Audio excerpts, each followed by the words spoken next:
Déjà, la forme d'entraînement est plutôt intéressante parce qu'on a difficile de mettre en place des matchs amicaux dans la situation sanitaire actuelle. Mais pour nous, c'est une bonne chose de pouvoir travailler à son niveau avec une équipe de Bourgoin qui fait partie du haut de tableau du championnat, clairement. On clôture un peu là, un mois de décembre où on a travaillé depuis 3 semaines. On voulait voir un peu où on en était au niveau de nos lancements, de la précision et bien sûr du rugby, du contact, parce que voilà, ça fait quand même 2 mois où on n'a pas vraiment affronté d'équipe adverse. Donc le but c'était de faire un petit point, valider les choses aujourd'hui pour préparer au mieux Dijon. Comment se porte le collectif? Comme une équipe qui n'a pas joué depuis le 17 octobre, il me semble. Donc des très bonnes choses, des choses qu'il va falloir régler rapidement et qu'il va falloir trouver un équilibre de suite. Ouais.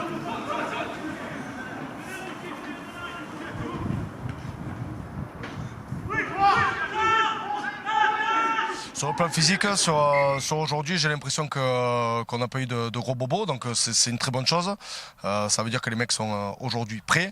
On verra après les vacances et puis chaque jour suffit sa peine. Aujourd'hui, là, je répète, la situation sanitaire ne permet pas d'anticiper sur plusieurs mois. Donc on vit au jour le jour et on voit ce qui se passera demain, hein, clairement. Plutôt très bien, voilà, satisfait. Voilà, même si c'était pas franchement forcément on va dire, le contenu d'un match. Voilà, on a travaillé nos touches avec les avants d'opposition en début d'entraînement. On a fait après une opposition réelle donc à 15 contre 15. On a pu valider des lancements et bien sûr de la défense et du jeu. Bien sûr il manquait les mêlées en opposition et les touches en opposition pour vraiment donner la vue d'un match réel. Mais sur l'état d'esprit défensif, sur le jeu qu'on a produit, franchement très bien. Ouais. Revenu au niveau de la coupure, non. On avance petit à petit. Les très bonnes choses sont intéressantes parce que c'est une évolution par rapport à avant l'arrêt du championnat. Par contre, on a perdu en dextérité, on a perdu en fluidité, en lien entre les avants et les trois quarts. Donc c'est important de le faire. Clairement, c'est important de le faire. Et je pense que ça fait du bien aux joueurs. Donc voilà, faut qu'on continue d'évoluer et que les joueurs gardent cette fraîcheur mentale pendant les vacances et à la rentrée.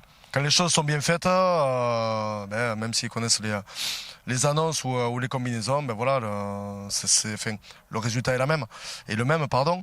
Nous, ce qu'on recherche, c'est la performance. Donc après le reste, on avance, quoi. Ouais, demain matin, donc en entraînement, pour faire un débrief du match de ce matin, on s'entraîne après et après on a 9 jours de vacances pour attaquer le samedi 2 janvier et aller à Dijon. Que tout le monde puisse se réjouir et prendre du plaisir pendant ces fêtes de Noël.